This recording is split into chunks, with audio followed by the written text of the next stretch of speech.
Hello दोस्तों, स्वागत है आपका अपने यूट्यूब चैनल अनूप स्टडी में। आज हम लोग शुरू करेंगे अध्याय 2 आपका चलेगा सदिश राशि और जो है कि अदिश राशि हम लोग पढ़ेंगे।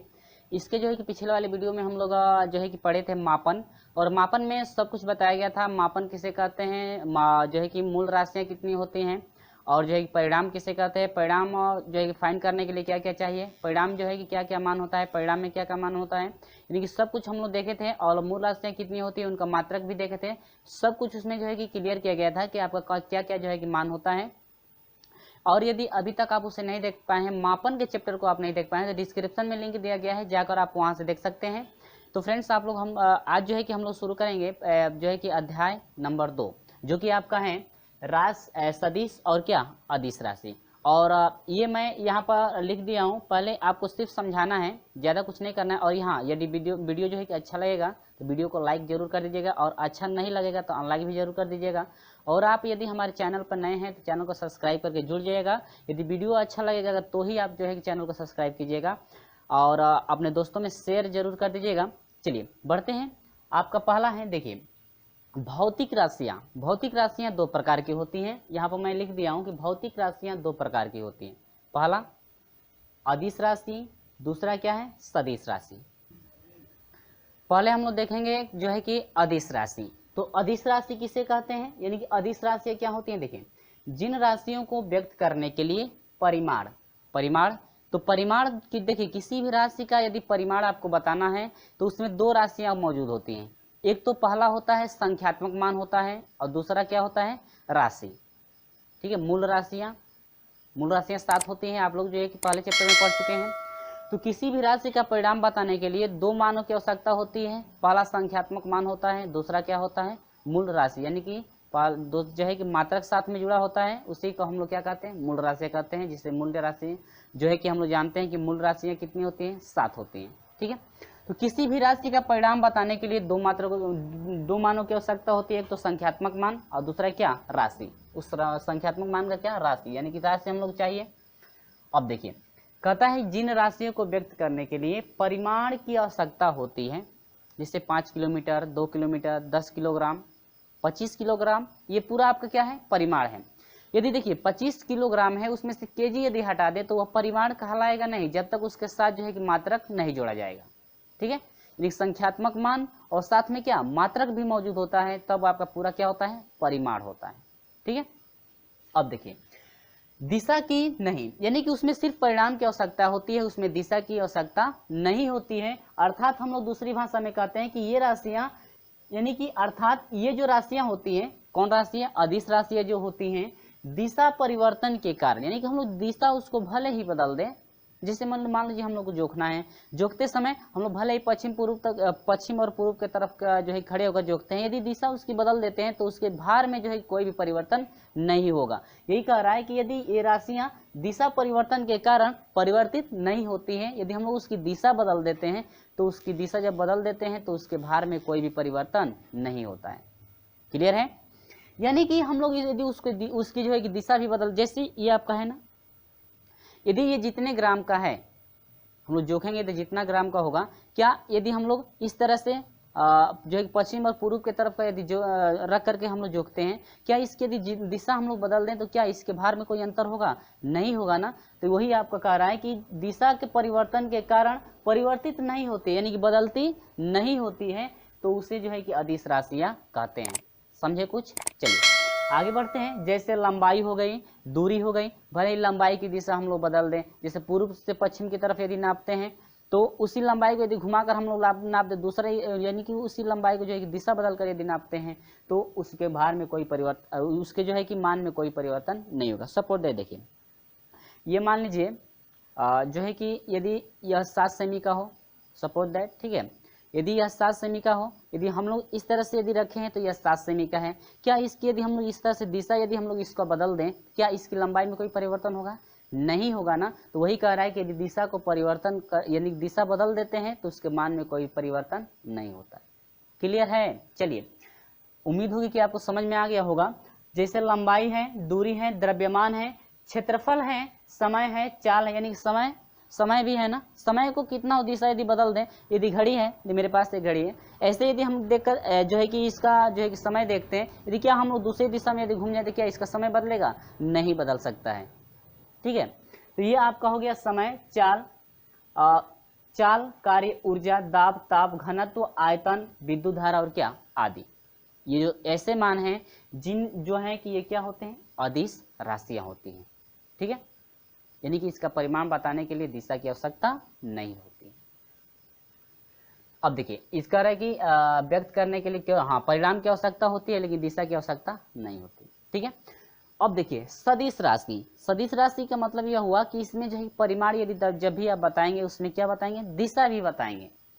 ठीक है, अब देखिए कहता है कि जिन राशियों को व्यक्त करने के लिए परिमाण एवं दिशा दोनों की आवश्यकता होती है, जिन राशियों को व्यक्त करने के लिए परिमाण और दिशा दोनों की आवश्यकता होती है, अर्थात हम लोग कह सकते हैं ये राशियां दिशा परिवर्तन के कारण, यदि हम लोग दिशा परिवर्तन कर दें तो ये राशियां क्या हो जाती हैं? बदल जाती है। यदि हम लोग दिशा को परिवर्तन कर दें तो ये राशियां क्या होती हैं? बदल जाती हैं। जैसे, तो इन्हें सदिश राशियां कहते हैं, जैसे विस्थापन, वेग, त्वरण, बल, संवेग, भार, संवेग, आवेग, भार, विद्युत क्षेत्र और क्या आदि। यदि हम लोग इनकी दिशा बदल दें तो इनके परिमाण में क्या होता है? परिवर्तन हो जाता है। ठीक है, अब आगे बढ़ते हैं। सदिश निरूपण, सदिश निरूपण यानी सदिशों का जो निरूपण होता है कैसे किया जाता है वही आपको देखना है। सदिशों का निरूपण जो है कैसे करते हैं, कहता है कि सदिश राशियों को तीर द्वारा जो है कि निरूपित किया जाता है। जैसे वेक्टर हम लोग जैसे पढ़ते हैं ना फिजिक्स में, वेक्टर ए, ठीक है, और हम लोग इसमें पढ़ते हैं जो है कि मैथ आपका सेकेंड पेपर जो है उसमें भी आता है वेक्टर, आपको वेक्टर आता है ना। तो ये वेक्टर जो होता है यह दिशा को इंडिकेट करता है और दिशा के साथ साथ उनकी लंबाई को भी इंडिकेट करता है। लेकिन देखिए क्या कह रहा है इसमें, पहले सदिश राशियों को तीर द्वारा निरूपित किया जाता है। तीर की नोक, ये जो आपकी नोक है ना, तीर की ये नोक है, ठीक है, इस तीर की नोक को जो है हम लोग बाणाग्र कहते हैं। क्या कहते हैं? बाणाग्र। ठीक है, जिससे हम लोग हेड बोलते हैं, ऐसे कह सकते हैं हेड। ठीक है, इसको हम लोग क्या बोलते हैं? तीर की नोक को हम लोग क्या कहते हैं? बाणाग्र कहते हैं, जो सदिश की दिशा को व्यक्त करता है।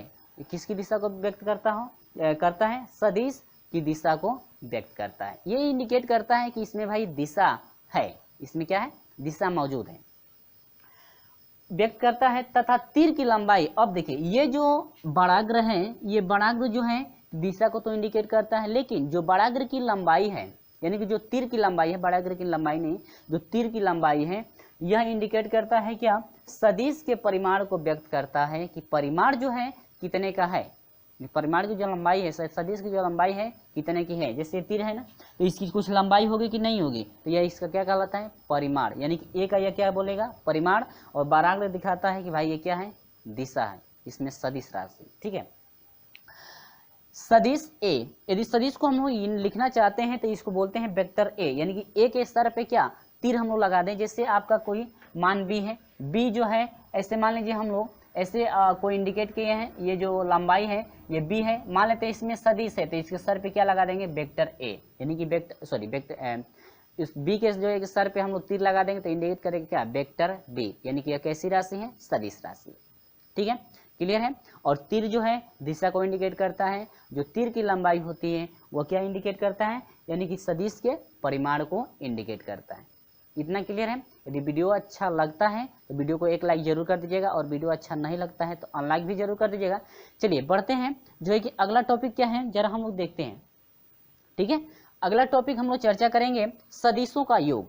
सदिशों का क्या? योग। कैसे सदिशों का योग किया जाता है जरा आप लोग समझेंगे उसको भी। ठीक है, चलिए वीडियो अच्छा लगता है तो लाइक जरूर कर दीजिएगा। तो चलिए शुरू करते हैं सदिशों का योग। पहले सदिशों का योग समझिए। कहता है कि यदि दोनों सदिश, दो आपके सदिश हैं वेक्टर ए और वेक्टर बी, यदि उन दोनों सदिशों का जो दिशा है यदि सेम हो, यानी कि एक ही दिशा में दोनों सदिश हो, तो उनका यदि सदिशों का योग निकालना हो तो वेक्टर ए प्लस क्या हो जाता है? Vector B. कब? यानी कि आर बराबर होगा, सदिशों का योग आर बराबर हो जाएगा, वेक्टर आर बराबर होगा वेक्टर ए प्लस क्या? Vector B. जब एक ही दिशा में होंगे तभी होगा, ये नहीं कि विपरीत दिशा में हो तभी आप ऐड करेंगे। विपरीत दिशा में आप लेंगे तो आपका मान कम हो जाए, यानी घटेगा। तो इतना होगा कब? जब एक ही दिशा में दोनों होंगे तब। और यदि सदिश वेक्टर बी, अब देखिएगा सदिश कह रहा है यदि वेक्टर बी जो है सदिश वेक्टर ए के विपरीत दिशा में है तो दोनों सदिश का योग क्या होगा आर। यदि योग निकालते हैं उनका तो आपका हो जाएगा वेक्टर ए आप प्लस हो जाएगा वेक्टर माइनस बी, इसके बाद प्लस से माइनस में गुणा कर देंगे तो क्या हो जाएगा माइनस, यानी वेक्टर ए माइनस क्या वेक्टर बी होगा। कब, यानी कि यदि हम कहते हैं कि ये बताइए वेक्टर आर बराबर है वेक्टर पी और माइनस वेक्टर क्या है क्यू, यदि ये है तो आप इससे क्या समझते हैं, यानी कि ये दोनों सदिश हैं, ये जो आपके दोनों सदिश हैं दोनों सदिश एक ही दिशा में है या विपरीत दिशा में है। जब माइनस आ गया तो ये क्या है विपरीत दिशा में होंगे, और जब यहीं पे यदि प्लस कर दिया जाता तब तो ये क्या हो जाते हैं एक ही दिशा में हो जाते हैं। ठीक है, तो ये है आपका सदिशों का क्या योग। अब हम लोग समझेंगे समांतर चतुर्भुज का क्या नियम, कि समांतर चतुर्भुज का नियम क्या है। चलिए हम लोग देख लेते हैं समांतर चतुर्भुज का नियम, कि समांतर चतुर्भुज का जो नियम है ये क्या है। ठीक है, तो समांतर चतुर्भुज का नियम में क्या क्या है आप देखेंगे।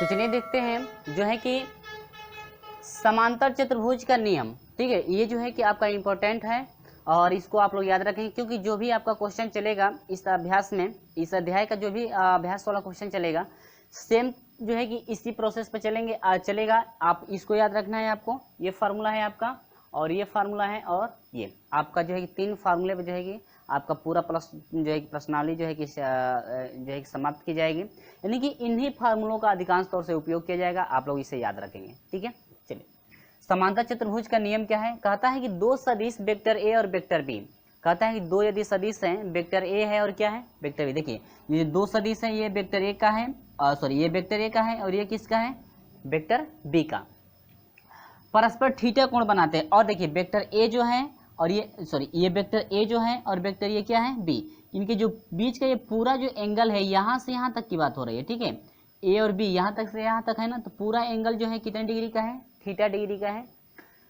परस्पर कार्य करते हैं यानी थीटा डिग्री पर एंगल पर यदि वह कार्य करते हैं तब सदिशों का यदि हम लोग परिमाण यानी सदिशों का यदि परिमाण सदिश यदि फाइंड करते हैं तो आर बराबर होता है अंडर रूट में, या नहीं है तो यहाँ पर करनी हटाएंगे तो ये स्क्वायर में हो जाएगा ना, लेकिन यहाँ पर यदि करनी हटाना नहीं चाहते हैं तो आर बराबर हो जाएगा अंडर रूट में a square plus b square plus 2ab dot क्या कॉस थीटा, यानी कि आप ऐसे याद कर सकते हैं ए स्क्वायर अंडर रूट में a square plus b square plus 2ab cos theta.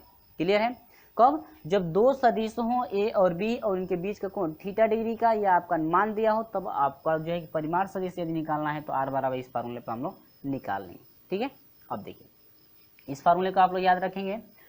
अब इसके बाद ये है, ठीक है, पहले हम लोग इसको स्टार्ट किए, इसके बाद ये अब कहता है कि यदि परिणामी सदिश वेक्टर आर, ठीक है, कहता है कि यदि परिणामी सदिश वेक्टर आर जो परिणामी जो पूरा सदिश है इसको कैसे इंडिकेट कर वेक्टर आर है ना, आर है।